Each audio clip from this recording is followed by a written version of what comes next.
IB Nation, welcome back to the Irish Breakdown Podcast. It is 5 o'clock at night, Trevor, so you know what that means.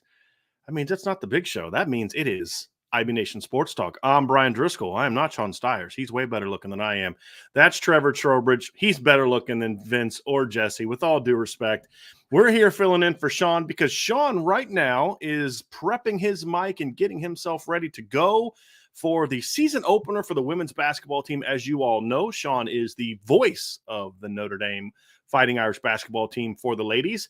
And so they kick off the season tonight, I believe, against Mercyhurst, correct? So it's our first chance to officially see what a backcourt of Olivia Miles and Hannah Hidalgo and Sonia Citron will look like, because we saw two of those three in the scrimmage, and it was fun to watch.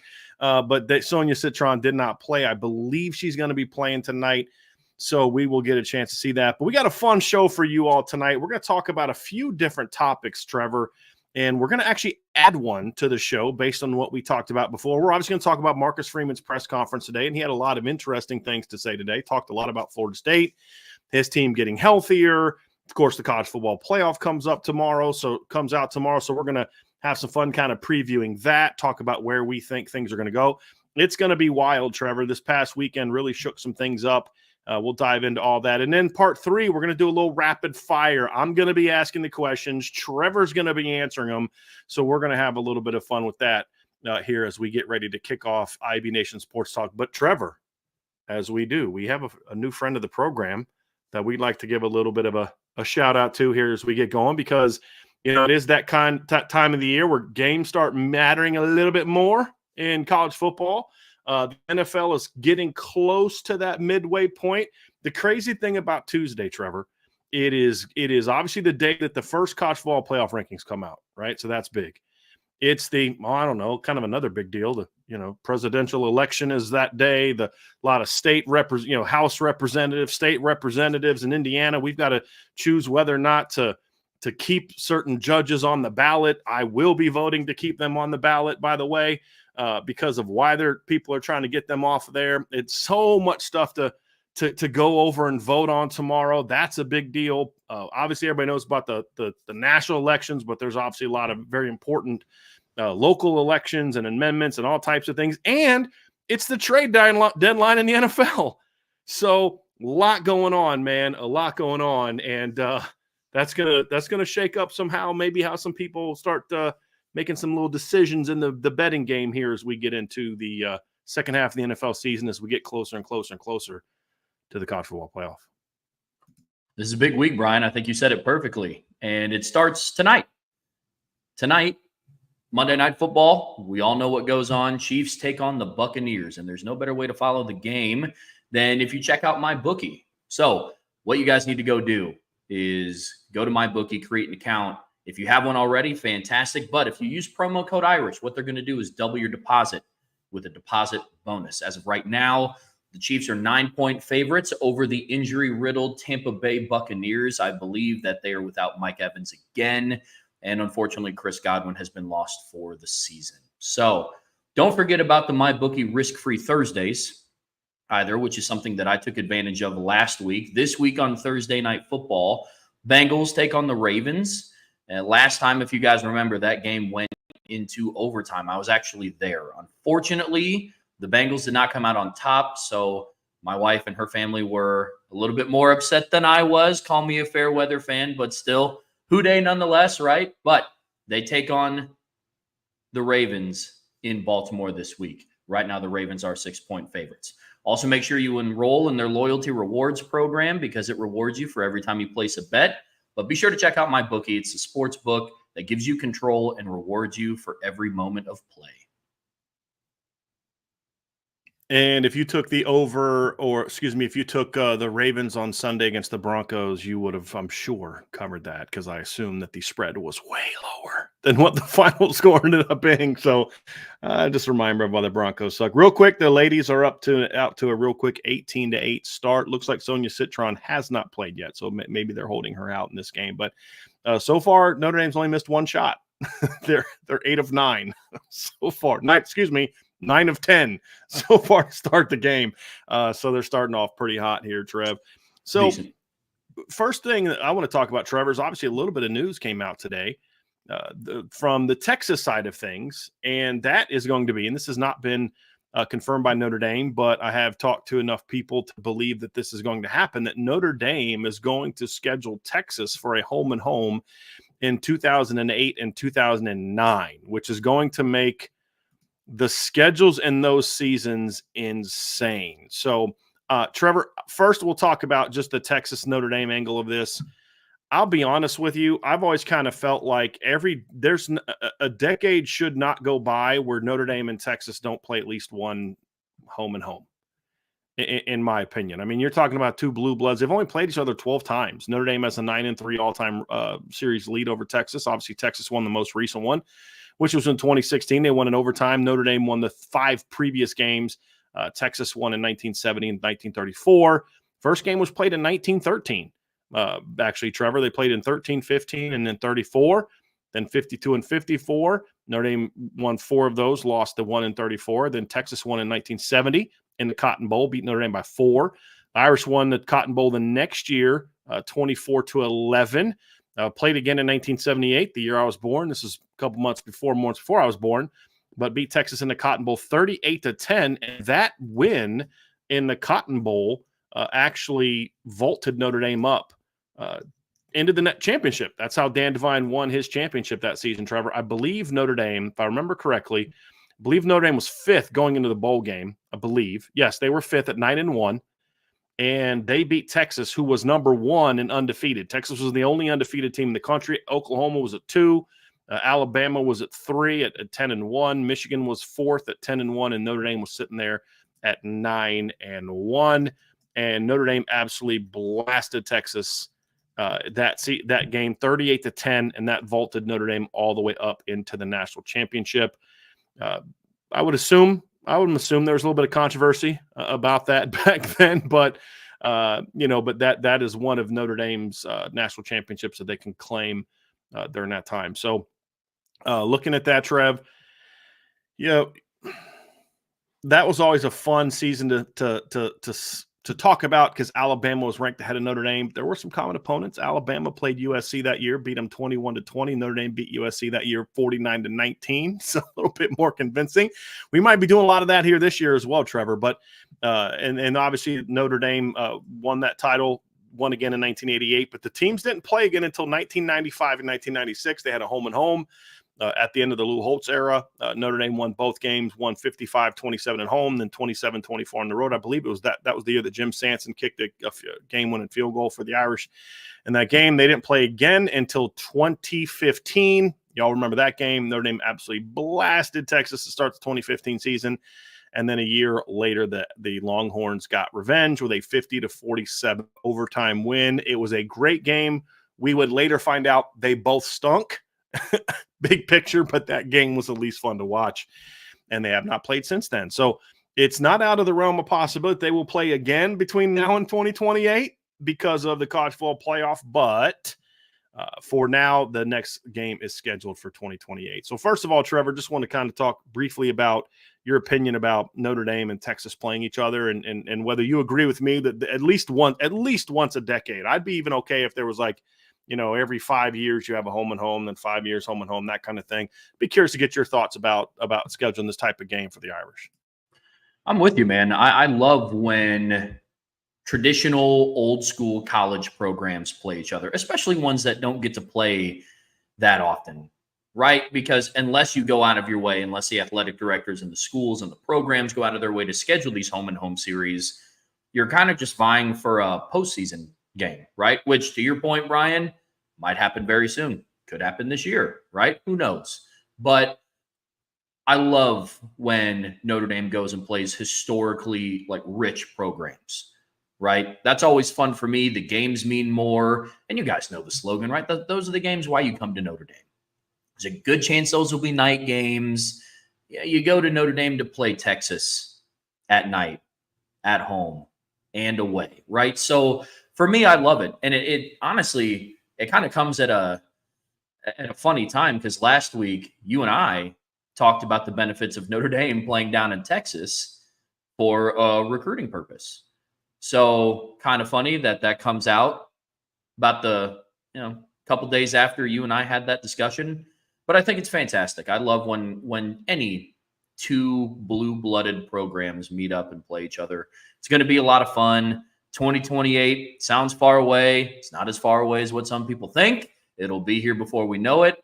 And Bryan and I will be cranking out some content around keys to victory and key matchups and all that fun stuff. But until then, I'm excited. I'm glad that they put them on the schedule.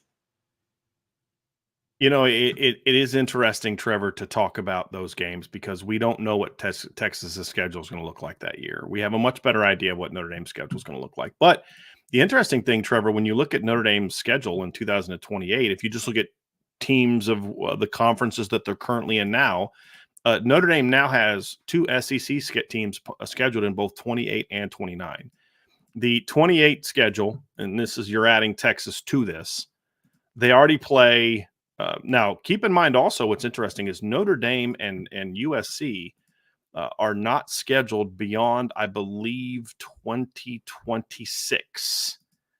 So very curious to see if this has any impact on that. But Notre Dame in 2028, their ACC schedule for that year is at Virginia Tech, home against Clemson. That'll be at Virginia Tech is already scheduled for November 4th, and then home against Clemson is already scheduled for November 11th. Notre Dame also plays Boston College at home, Miami at home, at Pitt.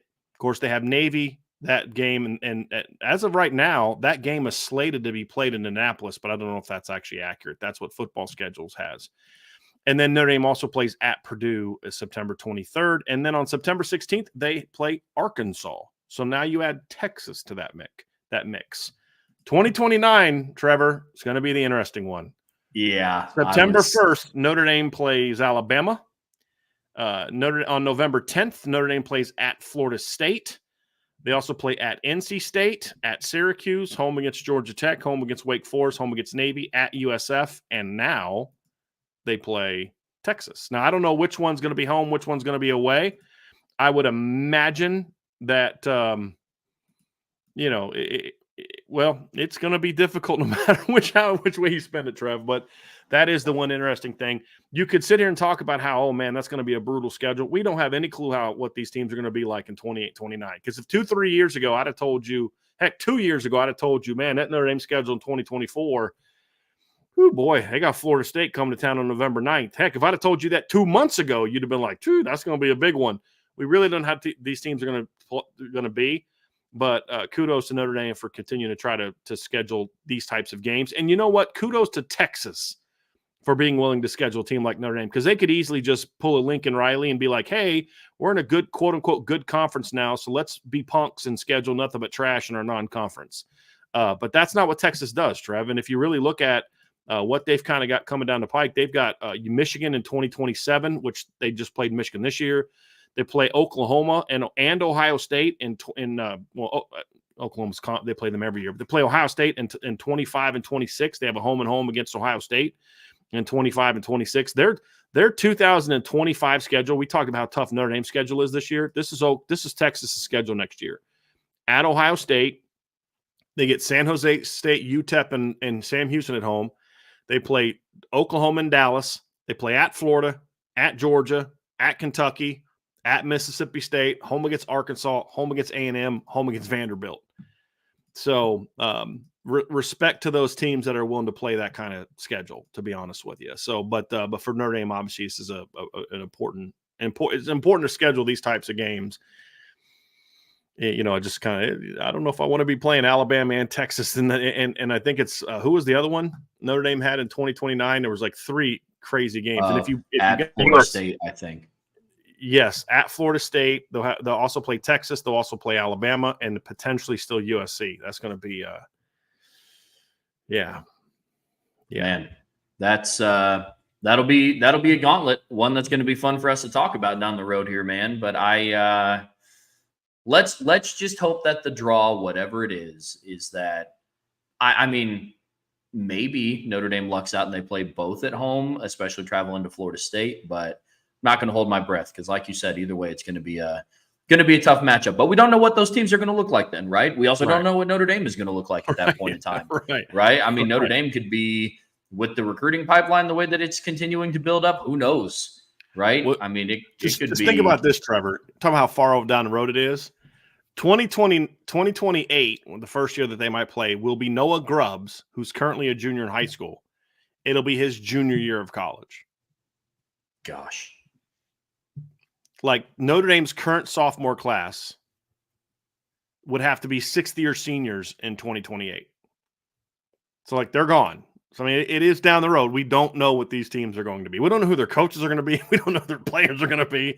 But I do love the fact that that two blue bloods, like you mentioned it, Trevor, two blue bloods playing each other. That's how it's supposed to be. That's how it's supposed to be. Mm-hmm. It's nice, man. And I was told on good faith that Notre Dame doesn't play anybody. So glad to see these guys on the schedule. Because Jack Swarbrick totally dropped the ball on this year's schedule. He did. He should have absolutely been able to look into the future and be able to predict that USC was going to be, down. Yeah. He should have been able to predict that Florida State, coming off of an undefeated regular season, was going to be down. Totally on him for not being able to predict that. And I mean, totally on him for not being able to predict that. When you have the money and the resources that Notre Dame does and the crystal ball that they have sitting there in the goog, I mean, you got to know what's coming down the road, right? I mean, let's go. Totally. Come on. Totally blame Jack Swarbrick. That's a go-to, right? When anything doesn't, it's all Jack Swarbrick's fault. Yes. So, by the way, end of the first quarter, Notre Dame's up 32-13. They went 14 of 18 shooting in the first. Goodness gracious! In the first half, 9 assisted shots in the first quarter of the game. So, yeah, it's a big one. So it's going to be interesting, Trevor. Those schedules are going to be a challenge. We're not going to spend too much time talking about a schedule 4 or 5 years from now. But I did think that was fast. I was like, don't they play Bama around that time? And then, of course, in 2030, I believe, is when the schedule against Florida starts. No, they play at Alabama in 2030. And then they play at Bama in 30 and home against Florida State in 30. 31 is when the Florida home and home starts. So, is that all? Yeah. So in 2031, they play at Clemson. They play home against Florida, home against Miami, at North Carolina, at Indiana, home against USF, home against NC State, home against Navy, at Pitt. So it's some very fascinating schedules coming down the road. So going to be very interesting to see how those play out, Trev. Oh, yeah. Part 2 of the tonight's show, IB Nation Sports Talk Show, Trevor, is going to be, we're going to talk a little bit about Marcus Freeman's press conference today, and we'll talk about a couple different aspects that he discussed. But the one interesting thing is there is a very clear, Trevor, and you wrote an article about this. You have another one that'll be coming out here either later tonight or tomorrow about his comments during the press conference, and you and I both watched it. It was very clear that he's trying to let his team know, hey, guys, this is not a team to be taken lightly. I don't care what their record is. It's very clear that he looks at it and says, hey, we can't sleepwalk through this game. We've got to be ready for this game. There were multiple things that he said that made it very obvious. Now, whether or not he'll be able to get it done is we'll see. Friday night or Saturday night around 7, about 8 o'clock, 8:30, we'll have a really good idea if he was able to do it. But he's very clearly focused on, hey, guys, we cannot take this team lightly. And he knows the record. He knows how bad the film is going to look to some degree. But he was very, very focused on in this game, more so than I've ever seen him, of we cannot, like, this is a much better team than you think it is. I don't know that I've ever seen him push that angle so many. He wasn't going to, he was like, I'm not going to sit there and try to tell him, something that's not true. He was, obviously there's some issues there, but guys, this is a talented football team. This is a talented football team that you can't overlook, because this could, this could be the kind of game that helps them salvage their season to some degree. he's got to make sure his team is ready for that. I thought that was a very interesting take, the manner in which he was kind of aggressively and rightly going down that path. If there was one common theme from today's press conference, it was preparation. It was mental and physical preparation. A lot of the questions that were being asked and a lot of the topics that were being discussed was around, when you look at the schedule at the beginning of the year, Florida State's ranked 10th, and there's a lot of magnitude coming into this game. Now with them sitting at 1-8, what does this game kind of look like for you guys? And Marcus Freeman was very quick to say, look, it's got to be frustrating for a head coach like Mike Norvell, right? Looking at that roster and seeing how much skill you have, but not getting the results that you want. Marcus Freeman was very quick to comment on how athletic and how talented the team is despite their record. And that is something that I was very interested in, Brian, to your point. I'm glad that he brought it up because, I mean, even us as fans, even I, buddies talk to me all the time. Hey, who's Notre Dame have this weekend? I've caught myself going, it's Florida State. You know what I mean? Yes. We've had those conversations, Trevor, Yeah. like, oh my gosh, what they should or shouldn't do to this football team this year. Because we're watching the games live and we're like, oh my gosh. Yeah. Yeah. I mean, and unfortunately for Florida State, their season so far has been nothing short of a disaster, right? But Marcus Freeman brought up something that I thought was very interesting, and it was around mental preparation. And he talked about how this team has witnessed what happens when you don't prepare properly mentally, and reference the NIU game. He said that he reminds his players all the time about, listen, if we don't prepare, these teams come to beat you.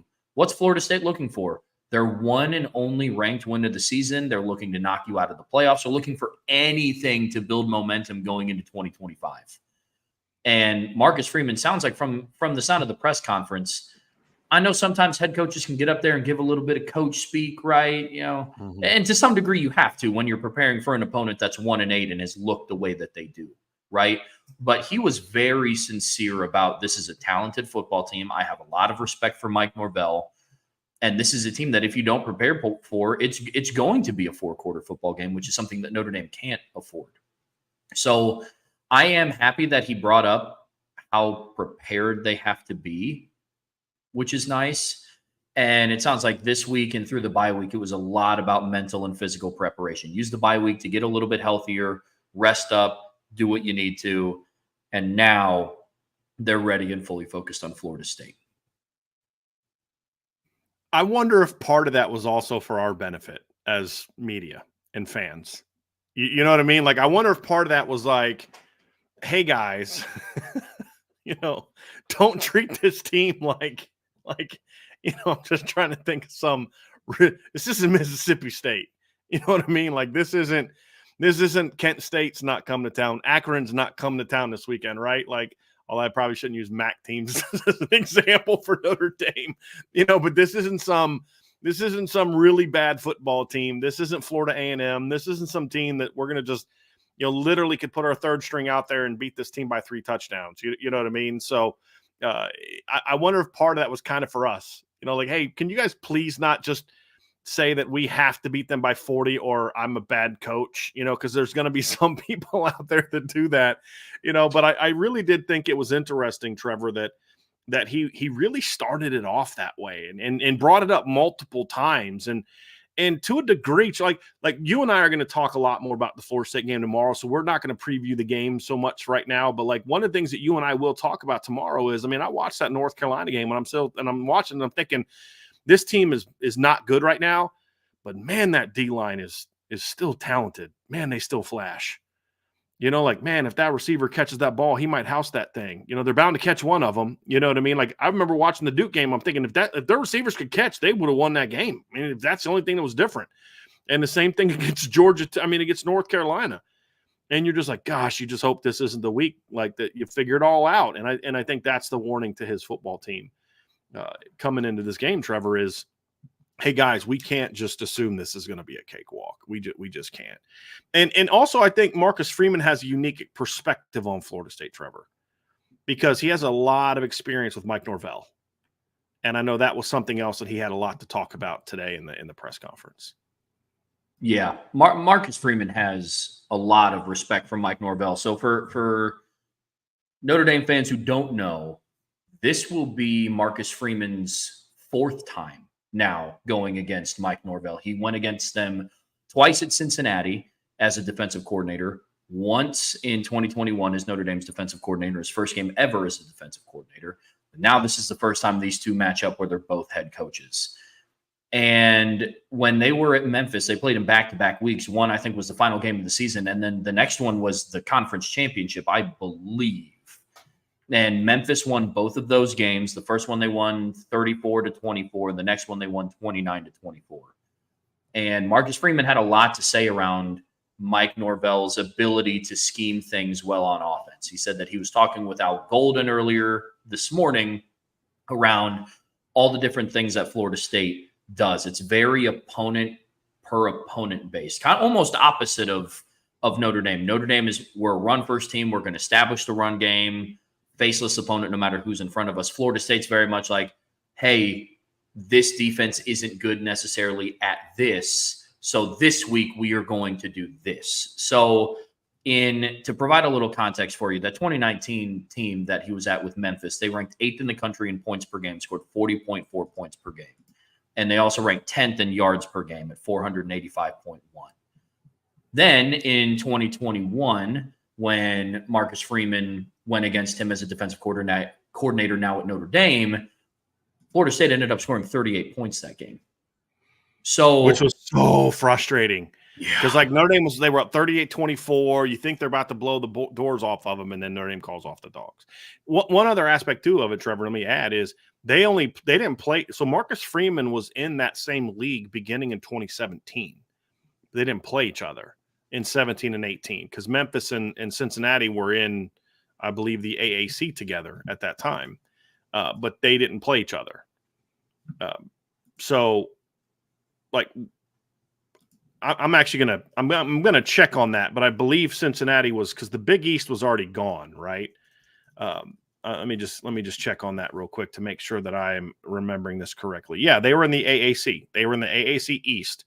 They were 4-8. They didn't play Memphis that first year. The next year, they were much better, 11-2, but they did not make it to the AAC title game that season. They lost to UCF and lost to Temple in overtime, then beat Virginia Tech in a bowl game, and then the next year.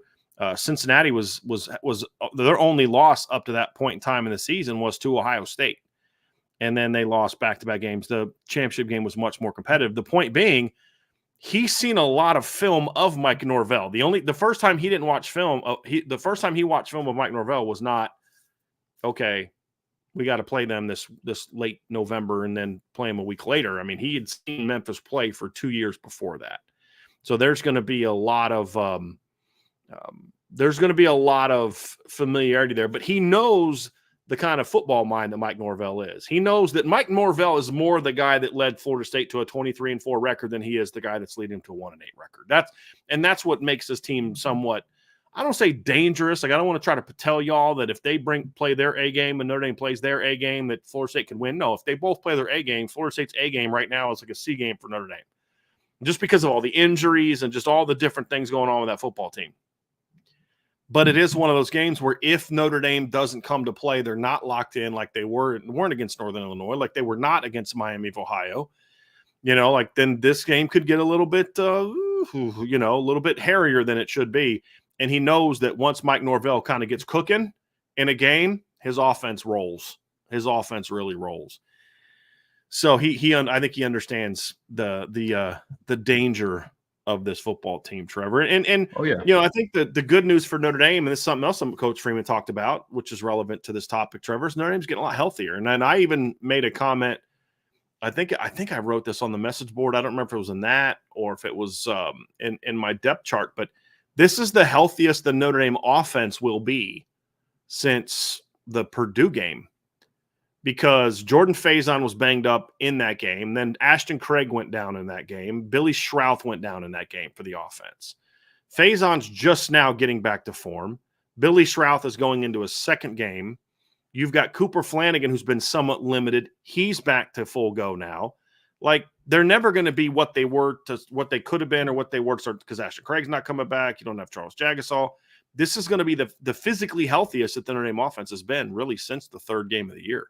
when you look at everybody's coming back. And he talked a lot about that today as well, Trevor. Yeah, which bodes a lot of excitement. Notre Dame is starting to get healthy at the right time on offense. You and I have talked ad nauseum about what team gets hot, what team starts to get hot at the end of the year. And part of that is being healthy. It's hard to get hot and get in a groove as a football team, especially on offense, if your guys are in and out of the lineup and people are unhealthy. Now, next task, you've gotten people back up to healthy. Let's keep them healthy, right? But it's good. It bodes well for Notre Dame. And so Marcus Freeman today in the press conference spoke very highly of Jordan Faison and all the things that he's able to do for the offense, talked about how explosive he is. He's a guy that makes all the right decisions. He does exactly what he's told to do, and he does it at 100%. I believe the term that he uses, some receivers believe that, if you run the wrong route or you don't catch a pass, then that's it for you. And nobody's perfect, but Jordan Faison does everything at 110%, right? So that's something that, that's a football coach's dream, right? Is knowing a guy who's coachable, willing to do those things. Bryan, you talked about it last week. He's the guy that brings the juice. He's the guy that brings the energy to that room. So a lot of positive things going on for Notre Dame, and the offensive line getting healthy with Billy Schrauth going into his second game back is massive for Notre Dame. We all saw the jump in the improvement that they'd made against an active defensive line in Navy. And now that he's essentially now going to be 2 weeks removed from that game on Saturday, it's going to be exciting to see a much more healthy Billy Schrauth out there on the left side. Oh, yeah. Line. I want to read that comment that he made because it was really a great quote. I mean, Marcus Freeman, he, like we've said before, one of the criticisms that you could have that people might have of him, if you believe it to be a criticism, I don't, is that he's a little too honest. So when he says something, you kind of know that's, at least when it comes to this type of thing, he's not going to tell you what's going on with a certain player and if there's an injury, but like here's what he said. He goes, the biggest thing with him is what he puts on film and practice and in the game is a guy that does exactly what he's asked to do and really performs at a high level. The way you run routes, just because you don't make the catch or get the ball, doesn't mean you weren't doing 100% what you were what we're asking you to do. The way he blocked, now that he's returning to pretty much full health, we were able to get him the ball last week and create some big plays with him. He's a game changer. He's a great football player. He is tough, practices at such a high level, studies the game. He's a huge part of this offense now and will continue to be a huge part of our team moving forward. He's a valuable member to this program. I think getting him back, Riley Leonard and Jaden Greathouse have got a very unique connection in that it's not a volume thing, but whenever Riley, how many, you look at Jaden Greathouse's catches. I'm going to sick you on this, Trevor. This is one of your to-do lists for when we talk next. How many of Jaden Greathouse's catches have come on third down? Because as I'm thinking through his catches on the season, and right now, let's look at it, Trevor, because he doesn't have a ton of catches because nobody on this team has a ton of catches right now. But Jaden Greathouse right now has 18 catches on the season. Off the top of my head, 6 of them are on third down. I think of the third down catch against Texas A&M, just off the top of my head. I can think of that he had a third down conversion against Louisville. He had a big third down conversion, obviously, this past weekend against Georgia Tech. He had a big third down conversion. Was it Stanford? I believe against Stanford as well at home, because I remember that little middle. He ran that little middle route. Just off the top of my head, I can think of like 5 or 6 times that he's converted on third down. And so even though it's not high volume, it's clearly when he gets into a pinch, Riley's thinking there's 2 guys Riley Leonard looks super comfortable throwing the ball to on third and fourth down. Jaden Thomas, Jaden Greathouse. Look for a Jaden on third down, right? And watching him and Jordan Faison connect on Saturday, that's the first time they ever looked like they had any kind of cohesiveness, because it's the first time Jordan Faison's been in the lineup with any kind of consistency since the opener. He got hurt in the first half against Texas A&M, right? He tried to come back for what was it? I think it was the Miami of Ohio game he tried to come back for, and he was not right. He got hurt again. Yeah. And then maybe it was the Louisville game. Louisville. And he got hurt again, and then he came back for Georgia Tech, and they didn't do anything. He played like 30 snaps, but he just blocked. He didn't get the ball at all. And then we saw last week, like there was a concerted effort to say, look, him and Jordan Faison were on the same page. And now that Jordan's finally made some plays with Riley, like who cares that Jordan Faison made plays last year against Louisville? Who cares that he made plays in the Sun Bowl for Riley Leonard? Because like what? I wasn't a quarterback there, so that had anything to do with me. I haven't worked with this guy. I missed all the spring. He wasn't in the spring either.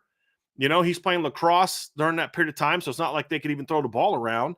And then he gets banged up first game of the year, and then we haven't been able to build this connection. So to see that kind of happening, I thought was really important as well, Trevor, to see that connection. But now you get Faison, you get Greathouse, Thomas.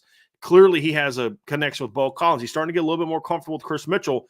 Now you see why Riley Leonard's starting to spread the ball around a little bit, which I think is a good thing.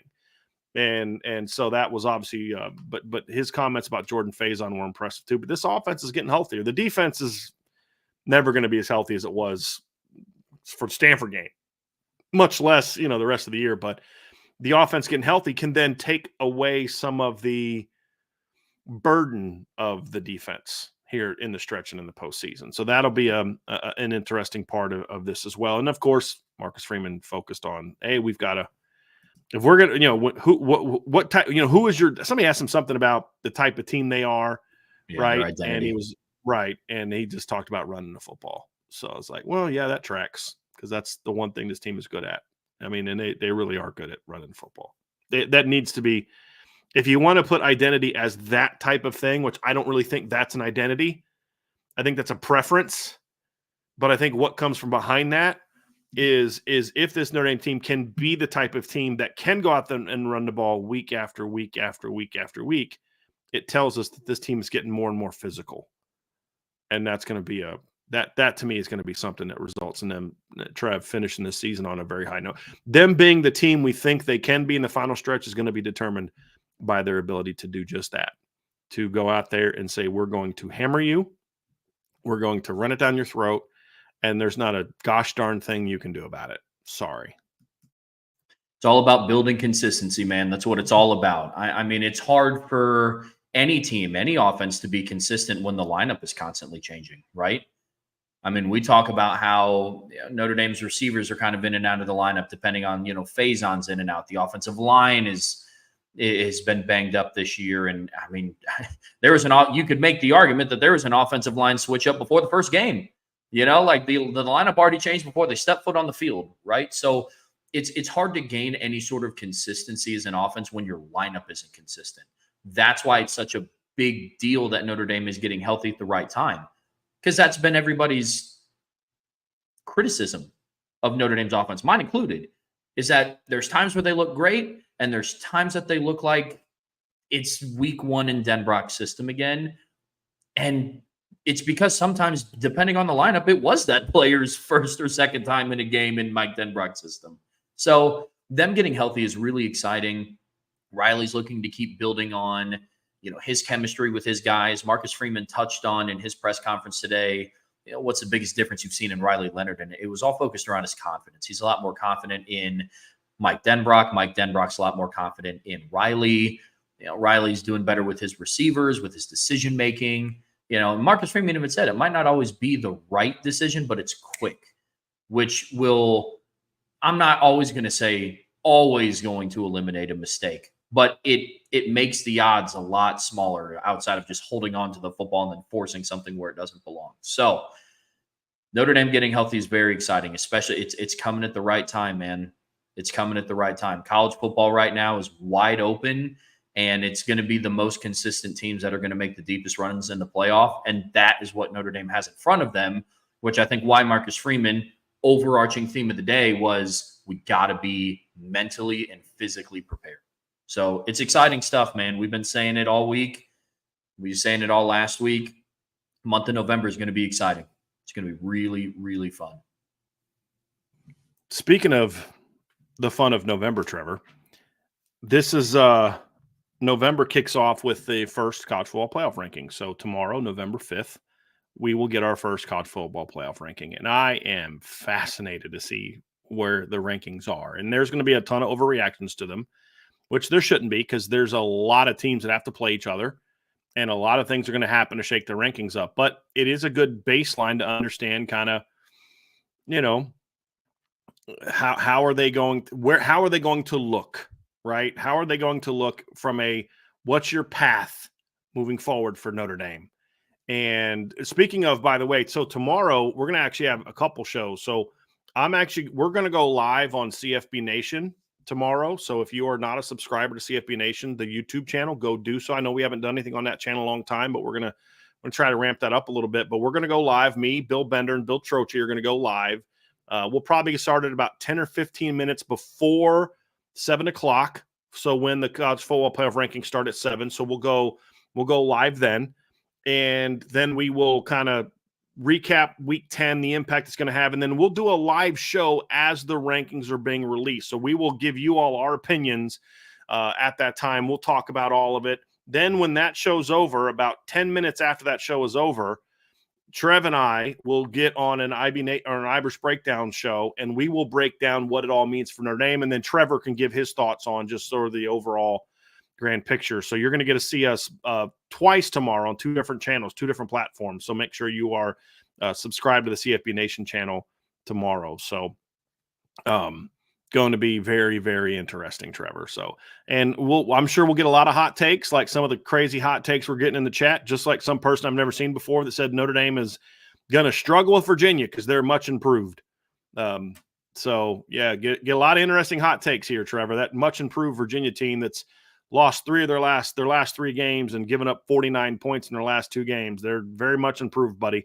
So Notre Dame's gonna have to look out for them old Cavaliers, man. We'll look out for them old Cavaliers. So anyway, Trevor. So college football playoff rankings come out tomorrow.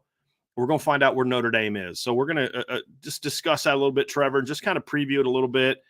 And I think there's going to be a very heavy SEC Big Ten emphasis. If I'm predicting things, I'm going to make some predictions, right?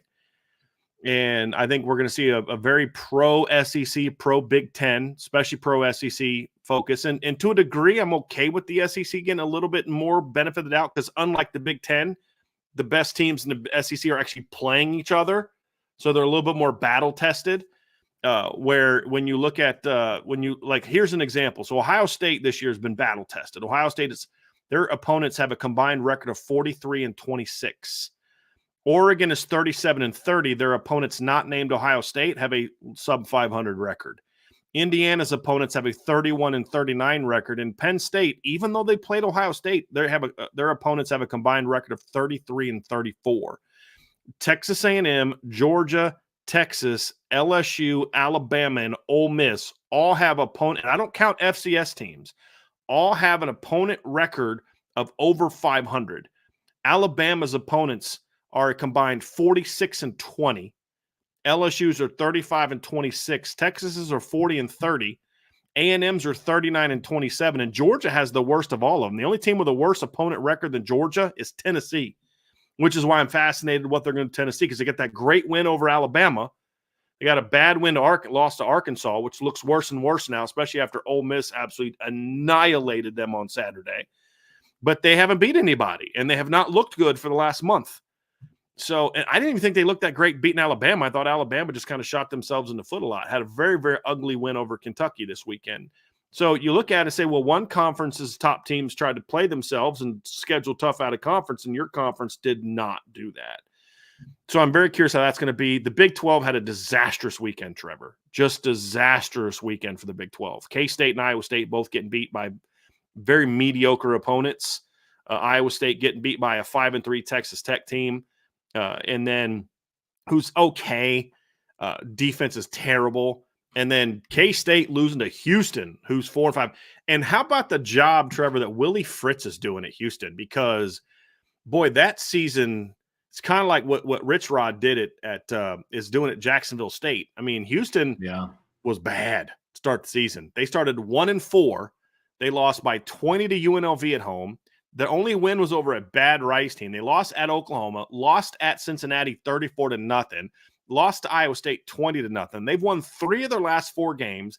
They had a bad loss to Kansas, but they beat TCU on the road by 11. They beat Utah the weekend prior, and then this past weekend they have an upset win over K-State. And now they're just like that. They're 4-5, which you knew Willie Fritz was eventually going to turn around. I thought he'd need more than a half a season to get that thing turned around. But that's what happens when you hire a good football coach, right? But that was a huge win for them. Terrible for the Big 12. It's going to be almost impossible for the Big 12 to get a second team. And even if BYU goes 12-0 and gets beat by one of those, it still might be tough for BYU not to fall out of the top 12. It really could. And if BYU doesn't run the table, there's a chance that the Boise could leapfrog over those teams because Boise State actually has a more challenging schedule. Boise State's combined opponent record is 37-22 because they have a win over 7-1 Washington State. They have a win over 6-2 UNLV. So, like, they have some quality wins on their schedule. Now, BYU does as well, but there's not going to be a huge gap between BYU and Boise State, I believe, tomorrow. And Boise has a much better shot at running the table. So, BYU is going to have to run the table to even secure that top 4 seed. If BYU is not the Big 12 champ, don't be shocked if Boise State finishes ahead of the Big 12 champ. And then the Big 12 is going to be in that 5-12 range because the top 5 conference winners get in. So the Big 12 champ would still get in, but they're not guaranteed a top 4. Like there's this misconception that the 4 Power 4s all get a first round bye. No, it's the 4 highest ranked conference champions. So if Boise State wins the Mountain West and they're ranked higher than the ACC, which is unlikely to happen, the ACC or the Big 12 champ, Boise actually gets a bye, which could be very fascinating. So, man, just a lot to preview for tomorrow, Trevor. I think it's going to cause a lot of overreactions, and then teams are going to play each other, and it's going to settle in. We're going to get it all figured out, but there's going to be a lot of overreactions from just college football in general after tomorrow's initial release. Yeah, look, man, the thing that I'm happy about the most is that we're putting this AP coaches poll stuff to bed. Honestly, like it's just there's no continuity with how they rank people. It's just I'm happy to be done with it. I'm very interested to see what the playoff committee does with some of the teams that are outside. Like let's just call a spade here. Like Oregon's going to be number 1, right? Like, can we just all agree on that? Like they should. I would be shocked if they weren't, right? Like the top 5, I think there could be some movement, but what's going to be the most interesting for me is what they're going to do with the teams outside of like the top 4. I think that's going to be really interesting, right? What are you going to do with a 6-2 Bama team that still has a win over Georgia and is playing LSU this weekend? What are you going to do with, honestly, an IU team? The IU right now is undefeated. They are. Now, their best win is over the 8th best team in the Big Ten, but they're undefeated and they're handling people, right? Sure. So that's going to be one of the, like, what do you do with them? Where do you put Notre Dame? You know, like all of those things are going to be interesting.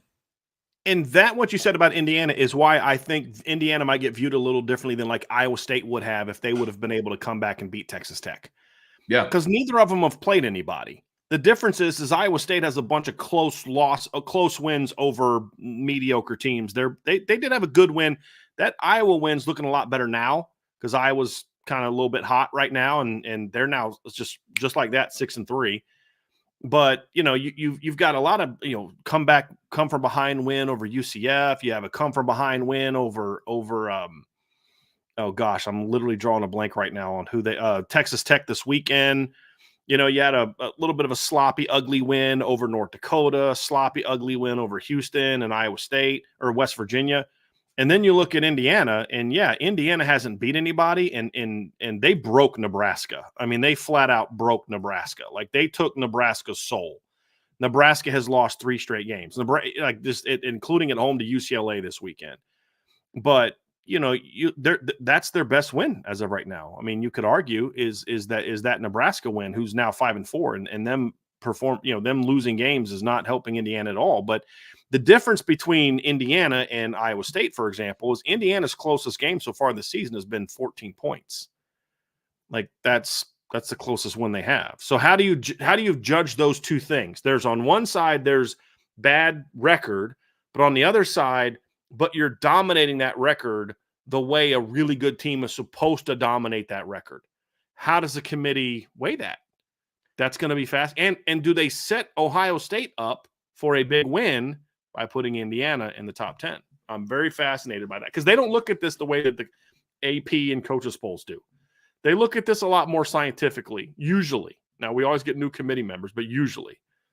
So that's how do they look at that? Like same with Notre Dame. You look, and we'll get to Notre Dame a little bit more, but like Notre Dame's a little bit in that case, right? Like how are they going to view Notre Dame? We don't know. They got that really bad loss to Northern Illinois, which looks worse when Northern Illinois proves to be just sort of a mediocre team this year like they were last year, right? They've got some really close losses that, but then, okay, yeah, they're 7-1, but their opponents, the record of the teams they've beat is above 500.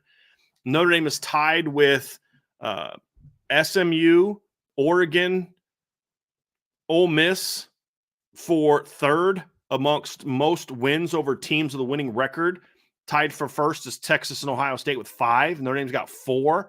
Notre Dame has 2 wins over teams that I believe will be ranked tomorrow. I think Louisville's going to be ranked tomorrow. And here's why I say that about Louisville, Trevor. Do you like? I got to pull up. Here it is. Do you know what Louisville's opponent record is this season? Louisville's opponents is a rhetorical question. If you would have pulled that out of your head, I'm like, dude, you're a freaking genius. Their opponents this year, 9 opponents, are combined 48-19. Ooh. Yeah, exactly. They've played 4 teams that currently in the top 25 of the AP. Because if you look at Louisville's schedule, right? So obviously, and this is against Power 4 teams. So as I said, I don't count games against FCS teams. But Jacksonville State's 5-3, Georgia Tech's 5-4, Notre Dame's 7-1, SMU's 8-1, Virginia's the worst team they've played at 4-4, BC's 4-4, Clemson's 6-2, and Miami's 8-0. So like they've played a very challenging schedule. At 6-3, I think they're going to be in. And so when you look at these things, Trevor, it's like there's so many different things you look at. But the other part about Notre Dame is, but they're hammering people. Like since the Northern Illinois game, I saw a statistic the other day, and I don't know if this is still true because this got put up before this weekend's games. But since that Northern Illinois game, the Notre Dame has had the biggest margin of victory than any team in college football since that game. And it was over 30 points a game. So again, how do you, and they've played some decent teams in that stretch. So how does that get evaluated? How does a team like Tennessee get evaluated with their record? How do they compare A&M and LSU? I have a strong feeling that A&M is going to be ahead of LSU in the top 25. Because when you look at A&M, 39-27 overall opponent record, LSU's 35-26. Texas A&M is 1-1 against top 25 teams. So is LSU. They obviously have the head-to-head where LSU won convincingly. LSU's best wins are over Ole Miss, whereas A&M's is over LSU. Second best win for LSU is over 5-3 South Carolina. LSU's is over, or Texas A&M's over 6-2 Missouri. Their third best win for both of them, you could argue, is 5-4 Arkansas, right? And so LSU beat Arkansas more convincing. So there's all these different data points that kind of conflict. How much is – and the reason I look at that with Trevor is because that's going to tell us how much they value head-to-head. A&M's got a better record, 7-2 compared to 6-2. They won the head-to-head by 15. If A&M is ranked below LSU, it's going to tell us maybe they don't value head-to-head a whole lot in this ranking. So that's the other thing, too, is what is the emphasis on this committee? We're going to start to learn a little bit of that tomorrow, Trevor, too. So I'm fascinated. But let's look at this quickly from a Notre Dame standpoint, Trevor. And you asked, where will Notre Dame be? My prediction is Notre Dame will be between 8 to 10 is my prediction. And I'm okay with that. I mean, if we're doing a ranking, I'd probably have Notre Dame higher, but I can understand why Notre Dame's going to be a little bit lower, because when you look at some of the teams ahead of them, like Miami's got a decent case to be ranked ahead of them because they haven't lost. Indiana does. BYU does because they haven't lost games. You look at, obviously, SMU might have an argument. It's not convincing to me, but they might have an argument. Obviously, Oregon and Ohio State both should be ranked ahead of Notre Dame, in my opinion. Georgia, Texas have arguments. Tennessee has an argument to be ranked ahead of Notre Dame. So where kind of your prediction, Trevor, of where you see Notre Dame being in the first ranking? I like I said, I go 8 to 10. If they're lower than 10, that would be not concerning to me because, again, this is all going to shake itself out. But it would be it would speak to me ill of the committee that there's going to be a way over the top SEC bias and Big Ten bias in the rankings. I have Notre Dame being somewhere from 7 to 9 because I do think that you could make the argument that there are about 7 around there teams that if they got ranked ahead of Notre Dame, I'd be like, okay, that I get it, right? What I'm interested to see, and which has been a very hot topic of discussion across, I mean, honestly, since week 2 of the college football season, we're going to see what the committee values more: good wins or a bad loss. And I think that a very bad loss. Let me put emphasis on that for people who think I'm trying to brush it under the rug. The Northern Illinois loss was unacceptable. If they played their second stringers, they should have won by 15. We can go on and on and on about it for days. We don't have to keep repeating ourselves on that, but I feel like we also do have to keep repeating ourselves on that. Unfortunately, we do. It was a horrible, horrible loss. Since then, Notre Dame has blown out the teams that they've played, with the exception of Louisville, who took Miami down to the wire and scored 45 points on them and handled Clemson in Death Valley this past Saturday. That was their closest game. So I'm going to be interested to see what the committee values. If they're willing to say, hey, listen, that was week 2. Notre Dame is riding a 6-game win streak. Here's the opponents that they've beaten. Here's how much they've done it by. Because if you ask me, if you compare a team like IU and Notre Dame, yes, IU has beaten their opponents by essentially the same margin of victory that Notre Dame is. Notre Dame has had the tougher schedule. They have more ranked wins because IU has none. So what are you going to value more? Ranked wins, a harder schedule, a relatively similar margin of victory, or just being undefeated, not playing a good schedule? I'm interested to see how that pans out. And I'm just using IU as an example here because they are still undefeated, right? Because I will also hear out the argument for, but they have not lost. I understand both sides, but for those reasons why I think that they're going to be somewhere in the 7 to 9 range. I don't believe that the committee weighs losses as heavily as what some other people do. I've talked to some people that think a loss in Northern Illinois should basically negate the A&M and Louisville win because that's just their version of tit for tat, which is silly. That's an emotional argument to make. That's an emotional argument, not a data or factual. I mean, that's not an analytical one at all. It's silly. Yeah, like we've talked about all the time. The transitive property doesn't work like that in college football. Right. If you line up across another team from Saturday and you beat that team, you just beat that team, right? So I'm going to be interested to see, but I have Notre Dame somewhere in the 7 to 9 range. If it's anything, I can understand 10th, but if it's anything outside of the top 10, even if it's 10th, I'm still going to have some questions of why them? Why is that team in front of Notre Dame? So I'm going to be interested to see where they put everybody.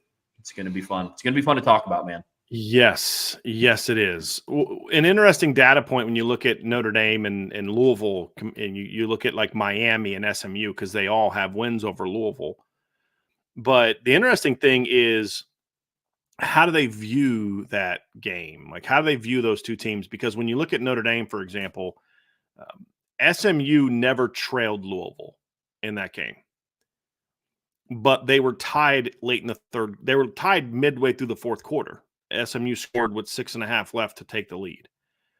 Notre Dame trailed for a possession at the end, and then after that, never trailed again. So Louisville scored on their first drive, a 24-yard drive after Notre Dame turnover. Notre Dame went down and scored 5 minutes later, first drive, and then never trailed after that. And then took a lead at the 5-minute mark of the first quarter, and then they never trailed. They actually led by double digits for a good chunk of that game. And so how do they compare those things when they're going to, look at who they are? You could say, okay, well, Notre Dame lost to a bad Illinois team. All right, cool. Well, I see all these computer models hyping up Ole Miss. I'm like, they lost to a 3-6 Kentucky team. You know what I mean? I know Kentucky's better than Northern Illinois, but by how much? At what point in time do we say, okay, but these are bad teams? Arkansas beating Tennessee. That's not a very good loss. Okay, so then let's compare wins. All right, A&M win, Bama win. Those are similar. Arkansas beat Bama at home. Notre Dame beat A&M on the road. Okay, then after that, how do there's going to be a lot of different conversations that we have with this, Trevor, that say, okay, what is the dominant criteria that this committee's used? Because I know this is what they've done in the past, and I use those in arguments too. But they do put new people on the board. There are new people on the board this year compared to where they were in the past. And I don't know what kind of addition some of those people are going to be. And we're going to learn a lot about that tomorrow, which is what makes this.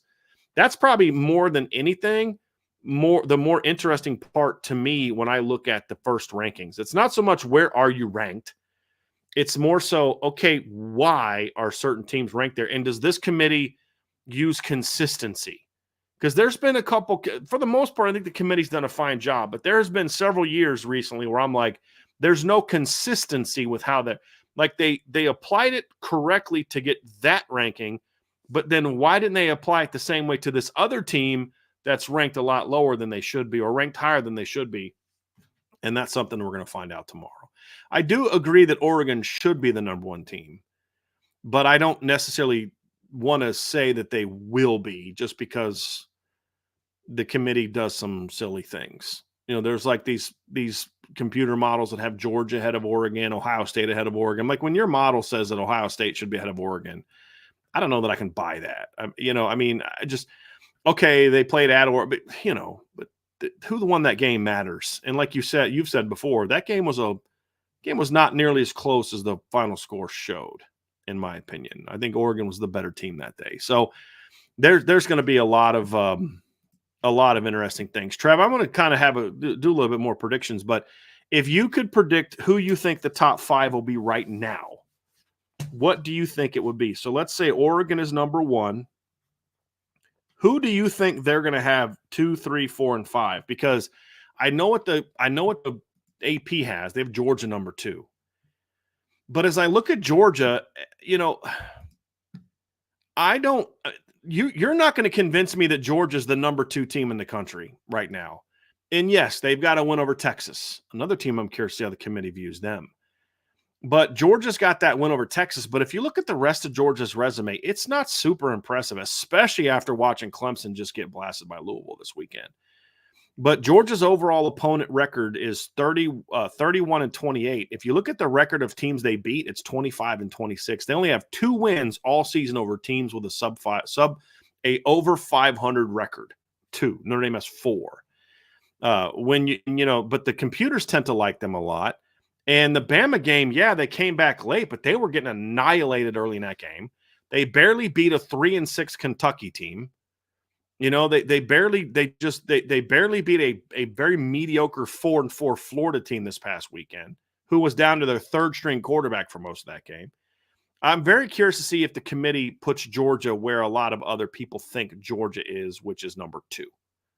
I'm very interested to see that, Trevor. Do you predict that they will, and do you think they should be the number 2 team? Do I think they should be the number 2 team? No, I don't. Now, do I think they will? I don't know, because here's the thing. I'm going to be really interested to see. Again, this is why tomorrow is going to be so fascinating, right? Because I'm going to be interested to see what they do with Georgia, Ohio State, and Miami. Like, those are kind of the 3. It's like, okay, where are you? Because that to me starts to set a precedent, right? Like, if you're just going to value just winning, right?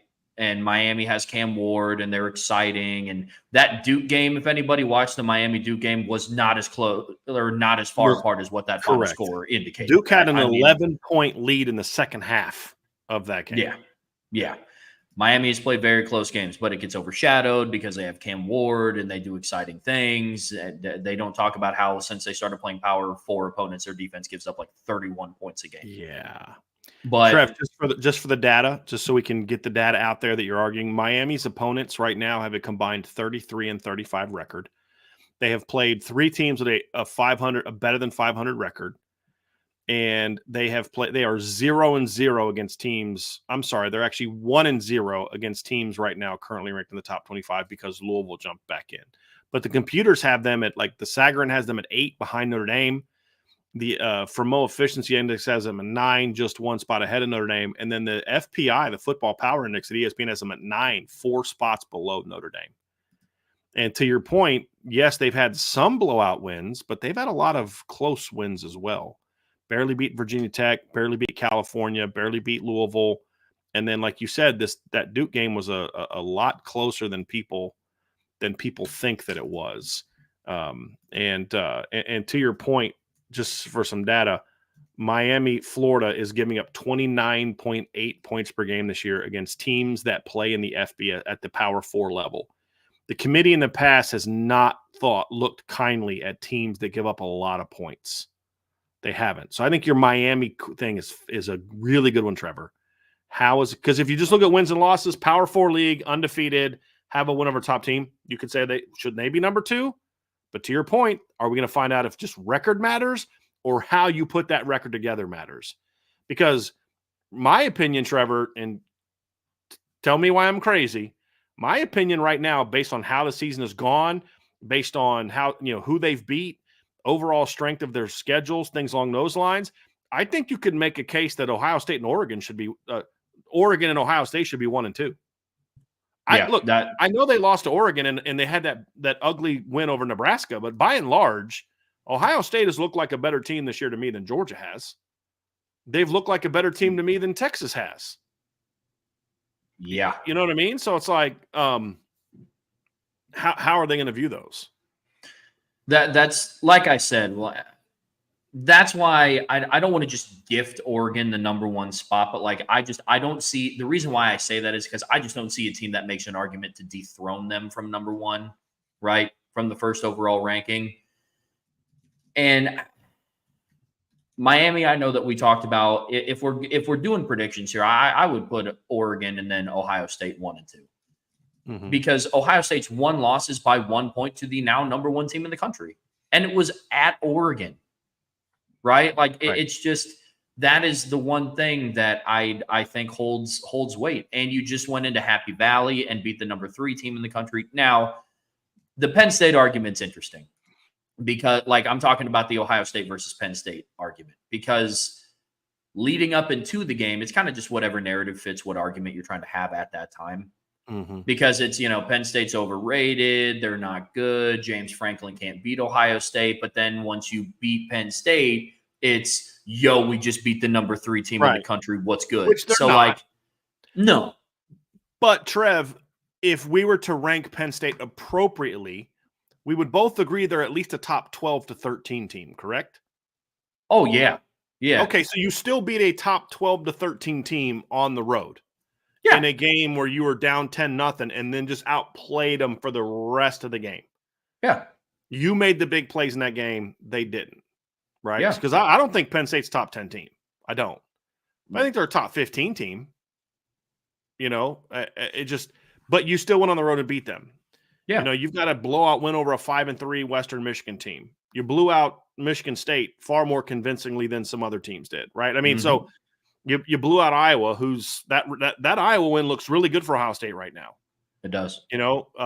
Winning 35-7. So it's about that. Like somebody in the chat said they would take Georgia over Ohio State because they think Texas is better than Penn State. And I'm like, but a ranking of a team can't be that shallow. It can't just be like as shallow as like, okay, who'd you beat? Well, then I'm going to say, okay, my counter argument is I think Ohio State lost to a better team than Georgia did in Oregon compared to Alabama. Okay, so if that's a wash, then what came next? What's Georgia's next best win? Like what are we building the Georgia resume on? Just, okay, they beat Clemson. All right, good win, right? It's a good win.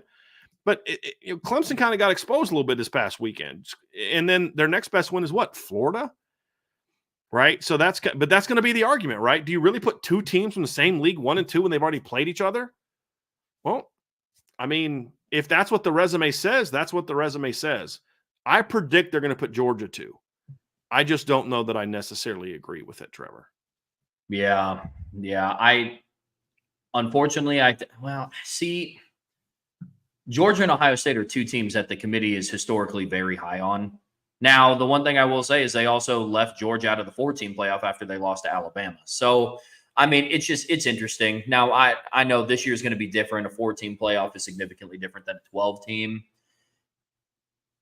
I'll give you 2 predictions. I'll give you one, what I think they will rank the top 5, and then I'm going to give you what I think it should be.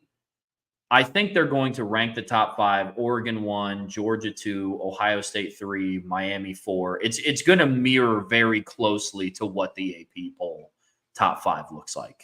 I could see Texas being ahead of Miami. I could see that. If they're going to have Georgia too, because I think when you look at Texas, you say, okay, take Georgia out of it. All right. Well, what's the best win Miami has? It's over Louisville, 6-3 Louisville, right? Well, Texas's best win is over 6-3 Vandy. So where do they rank those two teams? Right? That's going to be part of it. The next best win for Texas is over Michigan. The next best win for Miami is over Virginia Tech, both 5-4 teams. I would say right now I'd probably have Michigan ahead of Virginia Tech because Michigan's got better wins, and then Virginia Tech just had a bad loss at Syracuse where they blew the end of the game. And then the next best win for these teams for Texas is probably Colorado State at 6-3. And for Miami, it's over Florida, who stinks. I mean, so it's like there's not a lot of good resumes among the top teams. And this is what I keep pointing to. Those things are going to get determined in future games. None of the neither one of those resumes are impressive to me. That's just kind of how I look at it for top. They're all banking on we had a good win, and our good win is better than your good win. And that draws me back to Notre Dame is where do they put Notre Dame? The Notre Dame versus Penn State thing is going to tell us a lot about conference bias. I wholeheartedly believe that, Trevor, because when you look at how much do they overvalue the Big Ten, it's going to be Penn. Like, I don't mind if they put Indiana ahead of Notre Dame, right? Because look, you could say, wow, they haven't played anybody. Well, they've beat teams better than Northern Illinois. That's just a fact, and so, but Penn State's opponent record is 33-34. Notre Dame's is 35-33. The record of teams Penn State has beaten this year is 26-33. Notre Dame's is 31-29. Notre Dame has 4 wins with teams with records over 500. Penn State has 2. Notre Dame is 2-0 against teams that are currently in the AP top 25. Penn State's 0-1 against teams currently ranked in the top 25. And Notre Dame is ahead of them in the computers. And Penn State's best win is over Illinois, 6-3, who won't be ranked. Notre Dame's best win is going to be over Texas A&M on the road, who is ranked. Notre Dame's second best win is over Louisville, who I think will also be ranked. Penn State's second best win is over 5-4 Wisconsin. Notre Dame's third best win is over 6-2 Navy. And Penn State's third best win is literally an overtime win over a 4-5 USC team. Like, there's if they rank Penn State ahead of Notre Dame, it's going to tell me 2 things. 1, Big Ten bias. 2, they are putting way more on who has the better loss and ignoring that the better wins isn't even close between Notre Dame and Penn State. Not even close.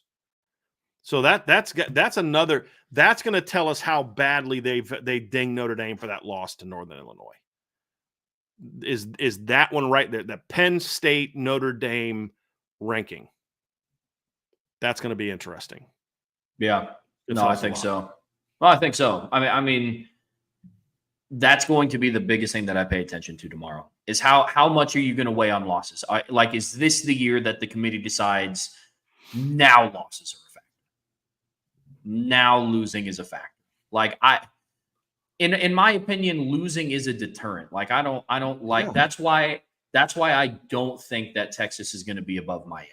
Personally, was it a good loss? Yeah, but Miami has not lost. Right. So I think that's why. But again, if they do something like put Texas above Miami, that's them saying we don't value losses. We value who you beat. Which means they should have Notre Dame up higher. Right. You'd think that that's what I would hope for. Right. But to your point that you brought up earlier, sometimes the committee does things with certain teams and not with others. So the thing that I'm looking for is just if you just have a list of criteria that has to be the same across all.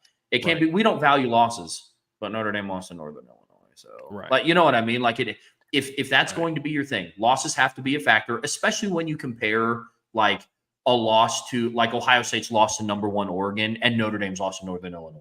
Who you lose to is a factor. Yes. Right? If it wasn't a factor, we'd be sitting there saying Notre Dame should be number 2. If we're just going to build it on overall resume of who you beat, Notre Dame should be number 2, and Ohio State should be number 3, and Bama should be 4.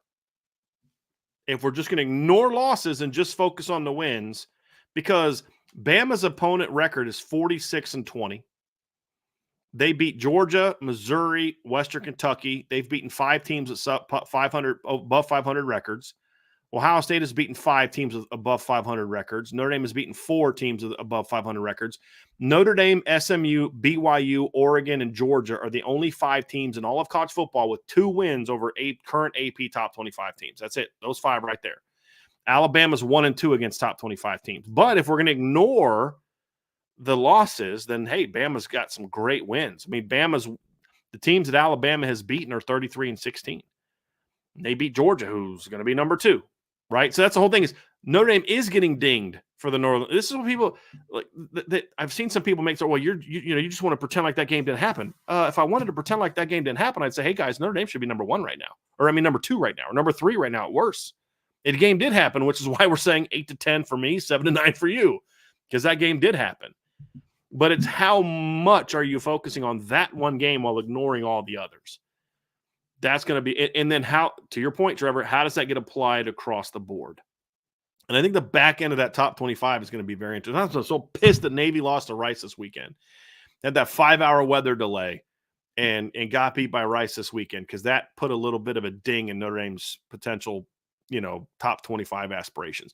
And the other thing from a Notre Dame angle, Trevor, is does Army get ranked? I personally don't think that they do. And here's why, Trevor. The Army's 8-0. They have beaten 0 teams with a record above 500 and only 1 team with a 500 record, and that team fired their head coach. Their overall opponent record is 17-41.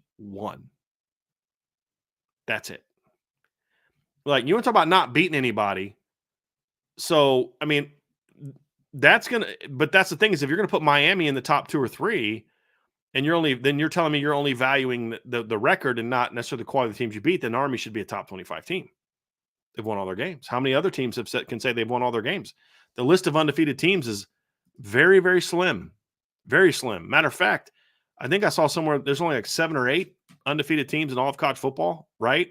You've got Army, you've got Miami, you've got BYU, you've got Indiana, Oregon.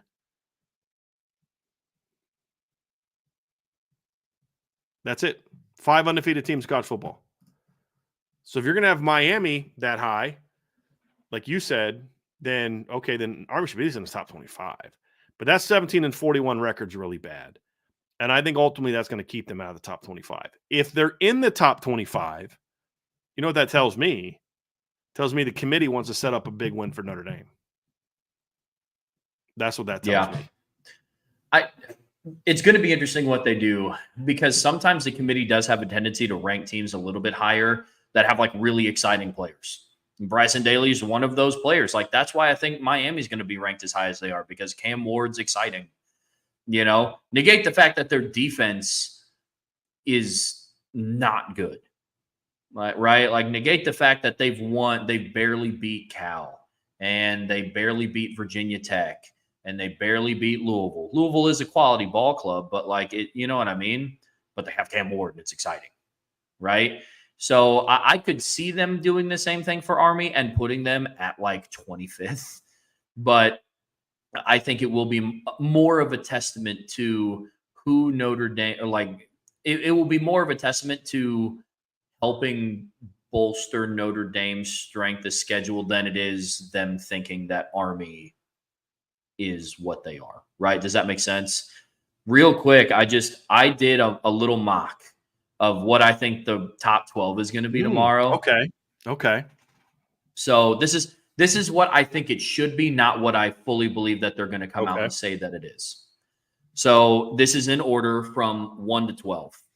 So I go Oregon, Ohio State, Georgia, Miami, Texas, Tennessee, IU, BYU, Notre Dame, Penn State, Bama, Boise State. So you have Tennessee 6? I do. IU 7? Yep. Give me the rest again? Then BYU. Okay. Then Notre Dame. Then Penn State. And then Alabama. And then Boise State. That's what I think right now, initial rankings. I think that's where they should start out. explain to me why Tennessee is in there higher than Notre Dame.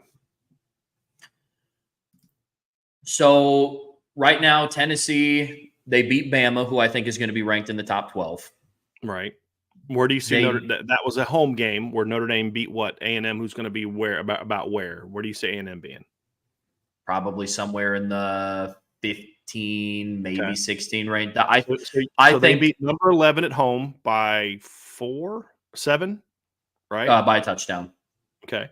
Notre Dame beat number 15-ish on the road by 10. Okay. Mm-hmm. So how about after that? After that, they beat. Are you talking about like their next best win outside of? Mm-hmm. Because I have their next two best wins as 5-4 NC State and 5-4 Oklahoma. I mean, because I'll grant you that beating Bama is better than beating A&M because I think Bama is a better team than A&M.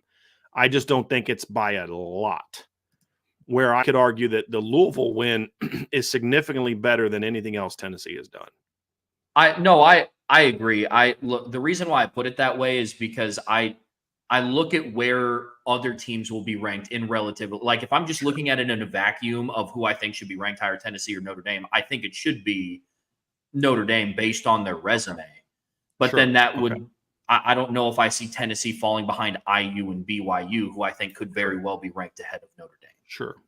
So that's kind of the dilemma that I ran into. It wasn't just. Go ahead. I was going to say it wasn't just who do I think has the better overall resume, Tennessee or Notre Dame. It's just where I think the teams will just fall in the first rankings. I mean, I think it will start to kind of work itself out a little bit. I mean, Tennessee still has to play Georgia in Athens, so we'll see how that goes. They still have to play Vandy at Vanderbilt. Then their two other games are Mississippi State and UTEP. So, but we'll see. Kentucky kept it close with them too. I don't know if you saw any of that. Yeah, I did. I mean, they were winning at halftime, weren't they? Kentucky was, and that's the kind of thing for me. Like their Tennessee started off. They blew out Chattanooga, who stinks. They blew out NC State, who's not very good. They blew out Kent State, who literally might be the worst Power 5 football team or FBS football team in the country. Then they beat a bad Oklahoma team by 10. Beat a very average Florida team by 6. Good win over Bama by 7, and then an ugly 10-point win over Kentucky where they got that 10th point late in the game. Like they went from 3 to 10 very late in the game. And then a 5-point loss to an Arkansas team that's 5-4 and beat them with their backup quarterback, basically playing half the game. But again, it's like, but then you lost to Northern Illinois. That's gonna be the comeback. You know what I mean? Somebody just said Tennessee has held all opponents under 20 points. Tell me another team who has this. Okay, so they've got Notre Dame by 1. Notre Dame has held all but one opponent by under 20 points, and that opponent, Louisville, had a 9-yard touchdown drive and a 24-yard touchdown drive. So, yeah, okay, Tennessee has held all their opponents under 20. No, they've held 2 of their opponents under 10, right? And one of those was an FCS team. All right, so Notre Dame has held all but one of their opponents under 20. They've held 3 of their opponents under 10. So, I mean, if we're going to kind of get into this whole thing of, okay, that one arbitrary statistic, then we can all do that because I could say Notre Dame has held more teams under 19 points than Tennessee has. Because Notre Dame has held all but one of their teams under 19 points, where Tennessee has allowed, 18 points, whereas Tennessee has allowed 2 teams to get to 18 points. Or I could do this arbitrary statistic. Notre Dame has held all but one of their teams to under 17 points. All but one. How many opponents has Tennessee allowed to get 17 or more points? 4. Right? So why is 20 the cutoff? Right? Okay, so how many? Notre Dame has held all but one of their opponents. They've played same number of games, all but one of their opponents, right? To below 17 points. Tennessee has allowed 4 teams to score 17 or more points. So you can create these arbitrary metrics that try to tell you, oh, this team's better than that team, but that doesn't really prove anything. So if you're going to say, well, I'm going to use that weird statistic to point to Tennessee being better, you can't really do that because that's a really kind of lame argument to make to say, okay, they're better than NIU scored 16 points. So since there appears to be a Tennessee fan in the chat, Tennessee has given up 3 points, 10 points, 0 points, 15, 19, 17, 17, and 18. They've given up at least 17 points in each of their last 4 games. Notre Dame this season has allowed 13, 16, 7, 3, 24, 7, 13, and 14.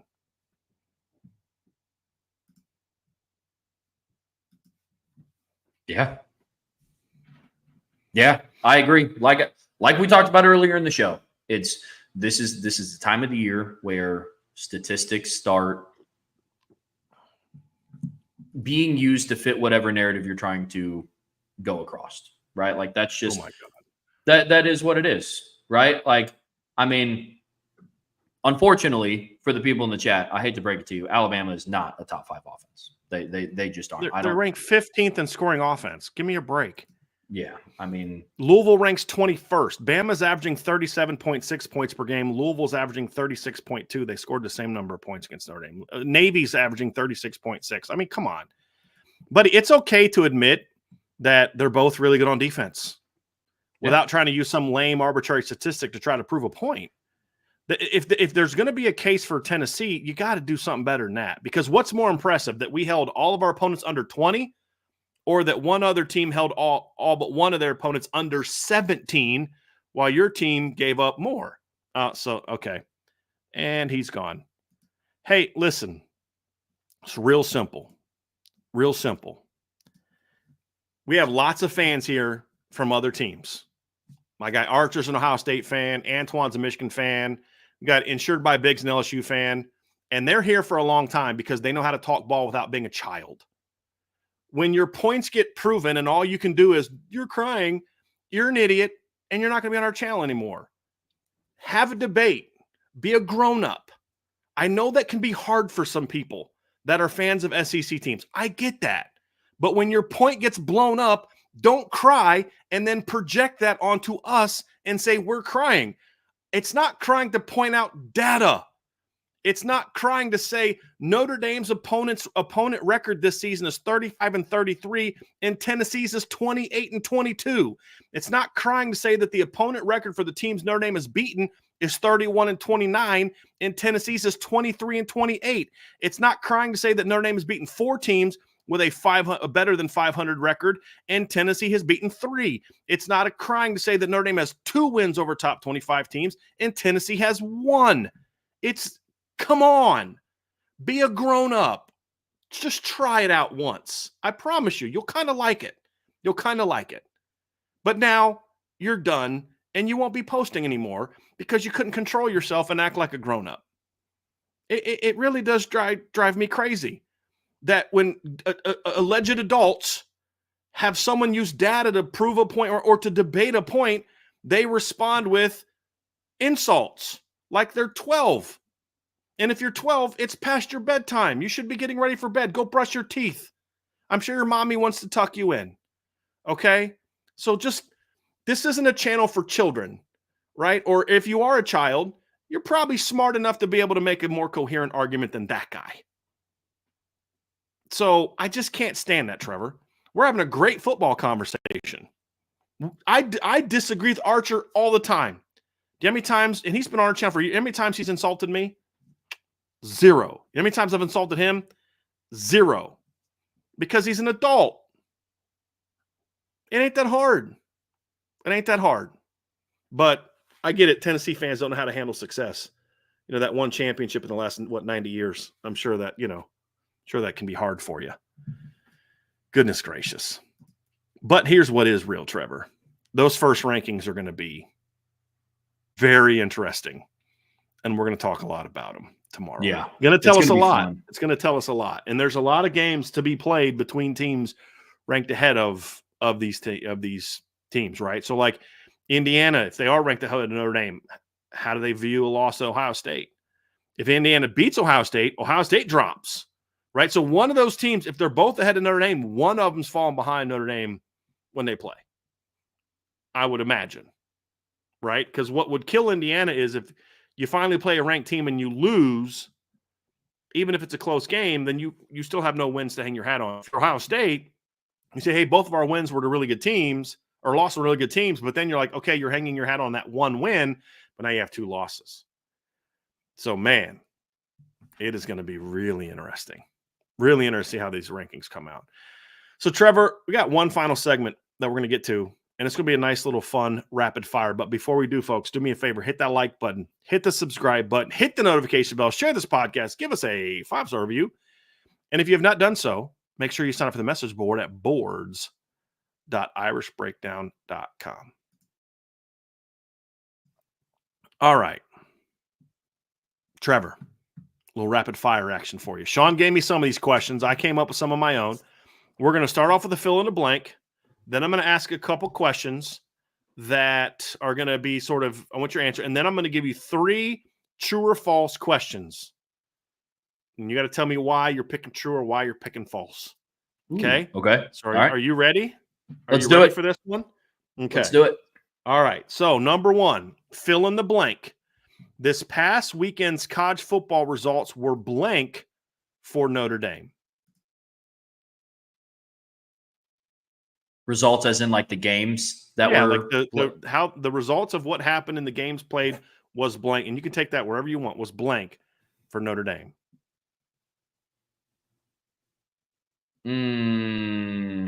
Good for Notre Dame. If I look at it if I look at it 10,000 foot view, Louisville beating Clemson was massive. Some of the lesser Big 12 teams, like I think of Iowa State kind of getting exposed the way that they did, that also helps Notre Dame because that was a team that, for whatever reason, the AP and coaches poll voters were high on. I don't think that the committee would have been, but I could see a situation where it's that argument of what do you take, an undefeated team with bad wins or a team with really good wins but one bad loss? What do you take there? So no, I think it helped Notre Dame out. I do. What say you? If K-State, worst case scenario for Notre Dame, if there were jockeying for that final spot, would have been BYU going 12-0, K-State running the table, beating an undefeated Iowa State team who was 11-0, getting in and winning a rematch over BYU, and they're both in there 12-1.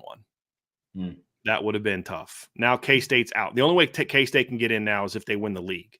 And I don't know that, maybe BYU gets in, but Iowa State's done because if they lose to K-State, they've got a loss.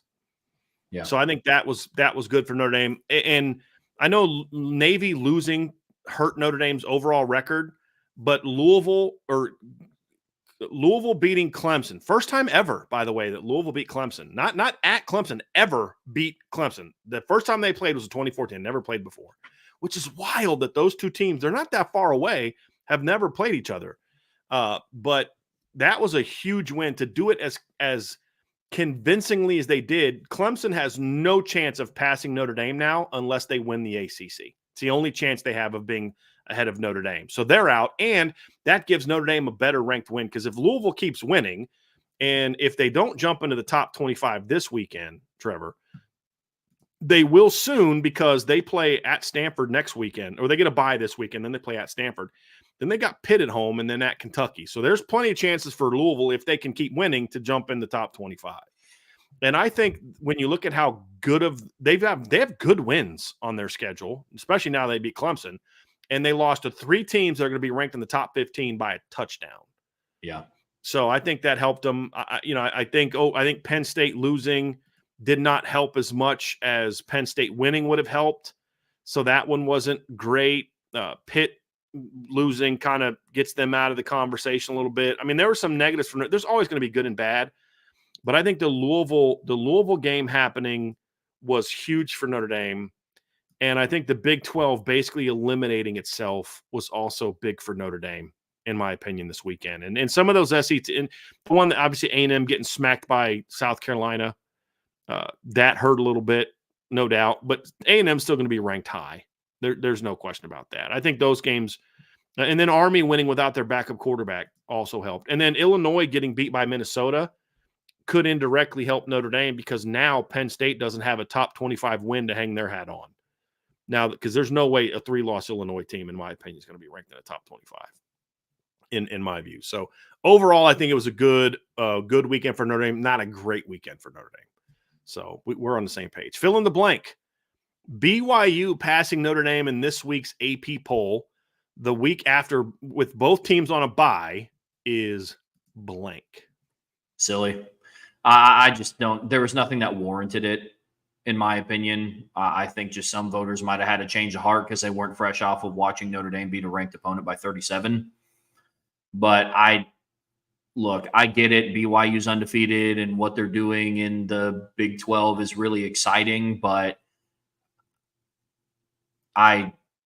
if that was the case, just don't rank Notre Dame ahead of BYU at all. Like, why was Notre Dame ranked ahead of BYU the week prior? Right? So it's for all of those reasons why I'm happy that the AP poll and the coaches poll basically 24 hours from now is now null and void. Doesn't matter. So I tend to agree, Trevor. Look, I understand the shallow reason why. When SMU beat Pitt and A&M lost to South Carolina, BYU now has a better win at the top than Notre Dame does rankings-wise. SMU's ranked higher than A&M. But my pushback would be is like, okay, well, what's their next best win? It'd be over K-State, right, who also just lost. You know what I mean? And it's just like, okay, just like you could have argued they had their top 2 wins were better than Notre Dame's top 2 wins last week. You know what I mean? I think it's just, yeah, I agree. And I get why Indiana went up because they beat a not very good Michigan State team, but they blasted them. So I'll give them that. But I agree with you. I think Silly's a good one. Fill in the blank. It's blank that Alabama enters the month of November with 2 losses for the first time since 2007.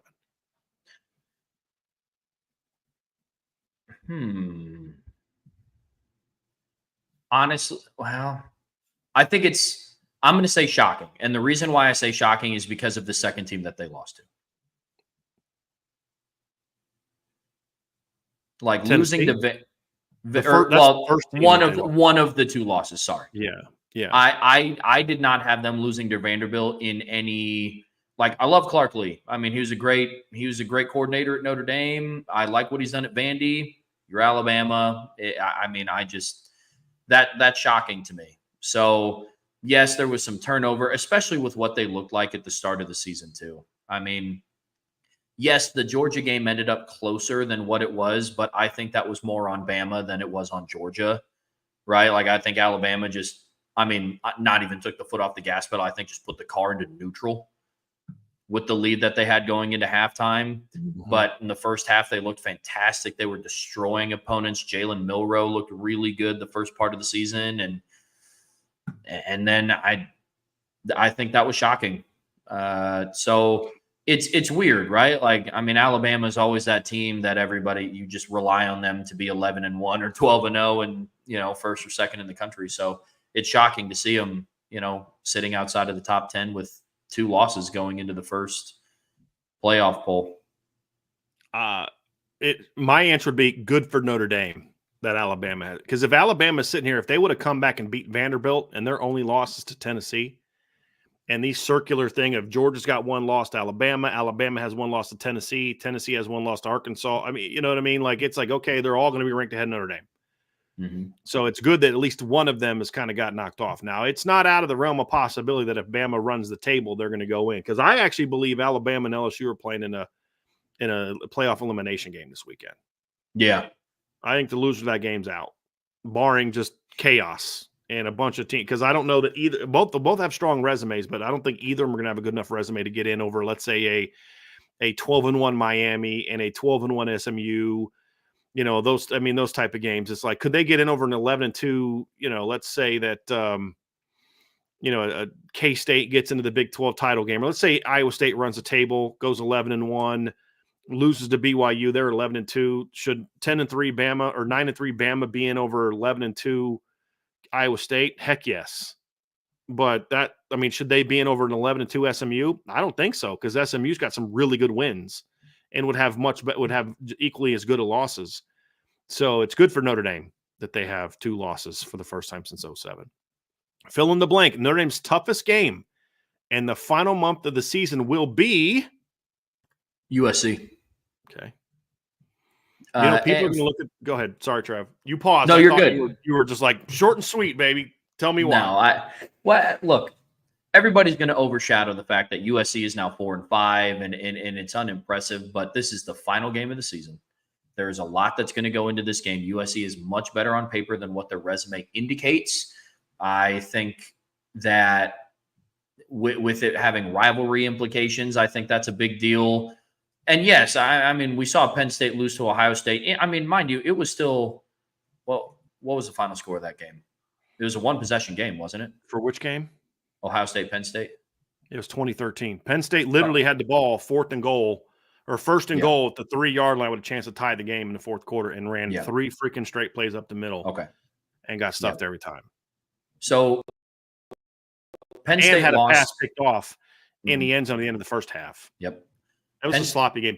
Ohio State needs the one through the end. It's just sloppy game. It was. Now, USC also took Penn State down to the wire at home. OT. Yeah. And do I think Penn State is better than Notre Dame? No, I don't. But by the way that some people are talking about USC, you would think that it's, Notre Dame's going to play Kent State at the end of the season. Right? Like you kind of get it, right? They're 4-5. You kind of get it. But I'm like, A, they beat LSU, and B, every single one of their losses has been by a touchdown or less. You know what I mean, Trevor? And the thing with USC is their record at home, their results at home look way different than their results away from home. Oh yeah. At home, they beat Utah State 48-0. They beat Wisconsin 38-21. They beat Rutgers 42-20, and they lost in overtime to Penn State. In the game, they led 20-6 at one point in time. They're on the road, away from home. They beat LSU on a neutral field. They lost at Michigan, lost at Minnesota, lost at Maryland, lost at Washington. They are a very different team away from home than they are at home. Much more dangerous team. I agree with you. I think USC is absolutely the best. And they're going to be playing to ruin Notre Dame's season. Yeah. Like, that's all they have left to play for. Let's beat UCLA and ruin Notre Dame's season. That's it. That's it. All right. So here we go, Trevor. Here's some ones that I'm going to give me the next 3 are just kind of give me an answers and then 3 true false. Okay. All right. You got it. We'll rattle them off. Let's do it. Who is the most overrated team in college football right now? Penn State. Okay. Dig it. Who will be the MVP for Notre Dame in the final month of the season? Riley Leonard. Which team do you have more confidence in, SMU or Colorado? SMU. That was Sean Steyer's question. That's an easy one. All right, here's true false. I'm going to say true false. You tell me why it's true or why it's false. Okay. Riley Leonard will pass for 300 yards at least once in the final 4 games.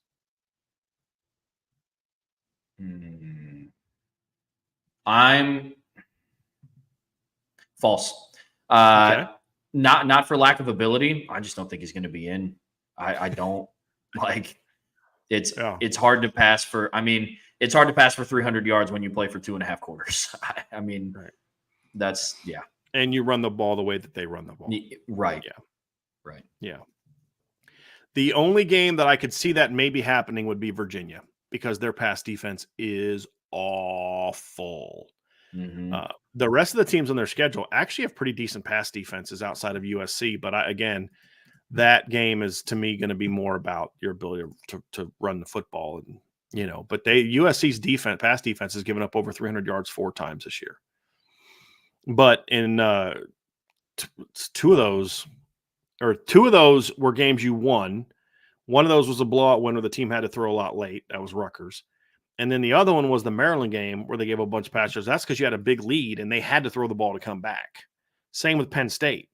Penn State threw for a bunch of yards in that game because they were down 20-6 and had to throw the football to get back in that game. So it's going to be interesting. But I actually think he'll do it. I think he'll do it once. It'll either be Virginia or USC. Riley Leonard so I believe me, I will be happy if he does. But it's interesting, right? Because if I look at Riley Leonard having 300 passing yards, it tells me one of two things. In one of those games, he went into halftime with like 200 passing yards. Because if Notre Dame plays Virginia and USC like the way that we think that it will happen, the games won't be close enough to where he's playing in the fourth quarter. So one of two things will be true. Notre Dame is smacking those teams, or he has to throw for 300 yards, which is also a scary thought. But I think it's going to be more of Riley Leonard just has a field day out there, like big plays. I think that's what it'll be. I think the reason I go USC game, reason I go true, is because I do think the USC game is going to be competitive. I do think it's going to be a 4-quarter game, and I do think the best way to beat USC is to throw the football. And that's the game that I predict will happen. I could see him being on pace for a 300-yard game against Virginia, just like he was against Stanford. Yeah. But then he doesn't play in the fourth quarter, and to your point. But I think the USC game, because I do think that'll be a little bit more competitive game. And I worry about the Notre Dame defense just being gassed by that point in time in the season. Just so USC is able to get some scores and keep that a game. And I also worry that that's the one game that Lincoln Riley finally realizes, hey, we actually have a good run game. We should probably use it, except when we're 4th and goal at 3. Like, let's not run the whole game against Washington. But when we get down to 4th and goal, we're going to run it up the middle and get stuff. God, I used to think he was an offensive genius, but the last couple of years, he has not impressed me with what he does in his play calling. All right, here we go. True, false, Trevor. Notre Dame will hold its 4 remaining opponents to under 12 points per game. False. Okay. The last 2 games are the reason why? Yeah. Like you asked each of their opponents to under 12, not averaging under 12. The average will be under 12. So like across their final 4 opponents. Yeah. The average of their 4 opponents. So like, remember how we compared like what they gave up the first 5? So it's more about the average. So when you take the 4 opponents and you average them together from the last 4, it'll be sub 12. I'm still going to say false. I think USC can still put up points. I really do. And Army's offense, especially if Bryson Daly is healthy, like that's still an explosive offense. And you could make the argument. Now, I know there's a lot of reasons as to why Navy had those turnovers, but Bryson Daly is not going to have 4 offensive turnovers. Like he's not going to just be tossing pitches into the ground and dropping back to throw and straight up dropping the football. Now, if he does, that's great for Notre Dame. But I think after their Notre Dame's first 2 games against Florida State and Virginia, that number is going to be looking real sweet. And then I think the next 2 games will kind of round out the curve a little bit. I do. And another thing you have to factor in is like Notre Dame's second team, like when they get in, they do give up points, right? So like that's going to be that'll be another factor. It's been, you went from 0 to 7, 7 to 13, but it does kind of do that. So I agree. I think it'll be over 12. Even if if you hold Virginia and USC, if you hold Virginia and Florida State to just a touchdown per game, Army and USC only have to average 17 points per game to get to 12. I mean, that's how impressive their first couple stretches were. So the Army game will determine that, in my opinion. So yeah, interesting one, Trevor. Good answer. We tend to agree. Last one, Trevor, with the college football playoff coming up. True, false. Notre Dame will host a college football playoff game in the 24 season. I know yes, actually 2024. Yep. Yeah. Notre Dame will host a playoff game. Okay. Cool. True. I think Notre Dame's final rankings, it will be somewhere from 6 to 8. Something would have had to happen beneath them for them to not host. I firmly believe that, or like an undefeated team at the top loses 1 game, they finish the season with 1 loss, and then they just bump Notre Dame down. Like I find it hard to believe that Notre Dame is going to be somewhere 9 through 12 this season, especially if they win out in convincing fashion. Good stuff, Trevor. Very well done. I enjoyed that rapid fire section. So, hey, everybody, that's going to do it for today's show. Couple things real quick. Tomorrow, don't go yet. Don't go yet. I know as soon as we wrap up, people bail. Don't go yet. First things first, Saturday, we are going to be out tailgating, Irish Breakdown tailgating, the Joy Slot. Trevor, you will be there, correct? Sure we'll will. be somewhere in the Joy Slot. The way we do it is I will tweet out once we find our spot because it's not assigned spots in the Joyce. I just know it will be Joyce. We'll tweet out the poll that we're in, so it'll help tell you where it is. And I'll try to give a little bit more descriptive detail this time than I have in the past. So we'll be there. I don't know when we'll get started. We'll probably get there no later than 2, but the goal is to get there sometime between 12 and 1 and get set up. I'll tweet out when we're on our way. If anybody shows up and wants to help us get set up, we would greatly appreciate that very much. I'll be there. My dad will be there. Trevor will be there. I believe Vince will be there. Obviously, Angela will be there. And so Ryan. I'm not sure is Ryan definitely coming in town for the game this weekend? I'm not sure. I've seen a lot in like previous show chats that he's going to be at the Florida State game. Yeah, and I don't have a flagpole, so I won't be able to raise the IB flag. So unless, Trevor, you own a flagpole, and you can bring a flagpole with you, go for it. But anyway, I'll tweet out where we're going to be. So we are having an Irish Breakdown tailgate on Saturday. Tomorrow, Trevor and I will be back our normal time, 1 o'clock. Sean Stiers will be back for the 5 o'clock IB Nation Sports Talk. We'll go live around 6:45, 6:50 on CFB Nation. So subscribe to the CFB Nation channel, okay? And then I will be live going over. We'll do kind of a live reaction of the college football playoff rankings as they come out. It'll be more of a national view on just all of it in general. Once that show wraps up, about 10 minutes later on the Irish Breakdown channel, Trevor and I will then go live, and we'll kind of recap it all. We'll talk a little bit about the national stuff. I'll get Trevor's opinion on that, and then we'll talk about what it means for Notre Dame, where Notre Dame was, and we'll wrap up the Notre Dame aspect of it. So very busy night tomorrow night, and Trevor, what I'll be doing on the side after that. So I'm going to be watching what's kind of coming on the TV with the other stuff going on tomorrow. So going to be a lot of fun. The ladies just finished their first game. They won 105-61. Liatu King had 24 points and 11 rebounds. Olivia Miles, heck of a game back, triple-double for Olivia in her first game back. 20 points, 10 rebounds, 10 assists. Hannah Hidalgo had 19 points, 9 rebounds, 2 assists, 6 steals for Hannah.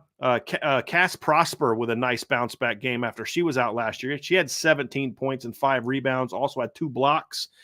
Kate Koval, the 5-star freshman, quite the debut, Trevor. 18 points on 9 of 11 shooting, 7 rebounds, 3 assists, 5 block shots. And then redshirt freshman sharpshooter Emma Risch also was back. She went 2 of 10 shooting, but she did knock down a triple, had 5 rebounds and 3 assists. So good to get her back, a former 5-star as well. So Sonia Citron did not play, but a convincing win for Notre Dame, 105-61. I'm sure Sean will talk about it a little bit tomorrow as well. So hit that like, folks. Hit the subscribe button. Hit the notification bell. Share this podcast. Give us a 5-star review. And, of course, as always, make sure you sign up for. We had some recruiting intel on the board last night, and we got the visitor list up there as well. Definitely want to make sure you check that out at boards.irishbreakdown.com. We'll talk to you all again here very, very soon on the Irish Breakdown Podcast.